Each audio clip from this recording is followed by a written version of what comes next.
মালয়েশিয়ায় পঙ্গুত্বের জীবন কাটছে হাসান মাহমুদের, ফিরতে চান দেশে। বিস্তারিত জানতে ভিডিওটির শেষ পর্যন্ত দেখুন। মালয়েশিয়ায় সড়ক দুর্ঘটনায় আহত হয়ে বিনা চিকিৎসায় পঙ্গুত্বের জীবন কাটছে রাজবাড়ীর হাসান মাহমুদের। 7 মাস ধরে ক্ষতস্থানে পচন নিয়ে বিনা চিকিৎসায় পড়ে আছেন। ফিরতে পারছেন না দেশেও।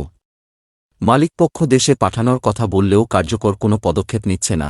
জানা যায়, সংসারে হাল ধরতে গত বছর মালয়েশিয়ায় যান রাজবাড়ীর গোয়ালন্দ থানার দুদুখান পাড়া গ্রামের মো. তাহাদুল ইসলামের ছেলে হাসান মাহমুদ।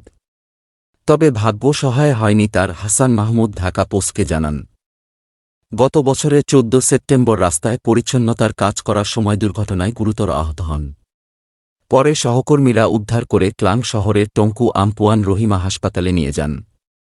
সেখানে চিকিৎসারা এক্স-রে করে দেখেন ডান পায়ের হাড় ভেঙে গেছে। ভাঙা হাড় জোড়া লাগাতে ভেতরে ঢোকানো হয় রড। কিন্তু ক্ষতস্থানে ইনফেকশন হলে হাড় জোড়া লাগার আগেই রড খুলে ফেলা হয়। 25 দিন হাসপাতালে থাকার পর মালিকপক্ষ তাকে হোস্টেলে নিয়ে যায়।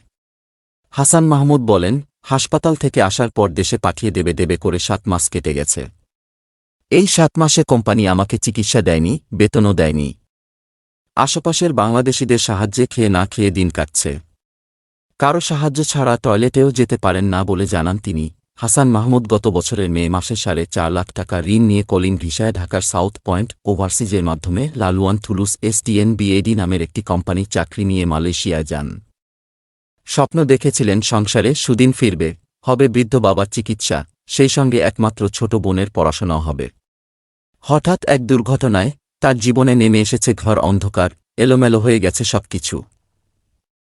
রঙিন স্বপ্ন নিয়ে বিদেশে পাড়ি জমানো হাসানের এখন ক্ষুধা মিটে অন্যের দেওয়া সাহায্যে। এ অবস্থায় বাংলাদেশ হাইকমিশনের হস্তক্ষেপ কামনা করেছেন তিনি। এ বিষয়ে জানতে চাইলে মালয়েশিয়ায় বাংলাদেশ হাইকমিশনের প্রথম সচিব শ্রম এএসএম জাহিদুর রহমান ভুক্তভোগীকে লিখিত আবেদন করার পরামর্শ দেন।